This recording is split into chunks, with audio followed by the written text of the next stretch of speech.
आराम से आराम से आराम से। अबे सालो ये क्या कर दिया, अब तो मालिक हमें छोड़ेगा नहीं।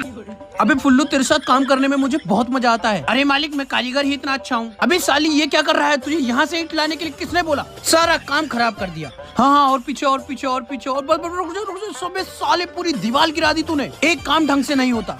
देखो इस बार कोई गलती नहीं होनी। अबे हरामखोरो पकड़ो पकड़ो पकड़ो। अब तो पक्का मालिक नौकरी से निकाल देगा। काम हो गया बेटा, नीचे आ जा।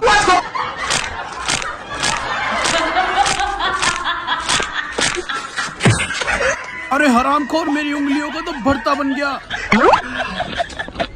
चलो ना पापा, तुम तो फालतू में टेंशन ले रहे हो।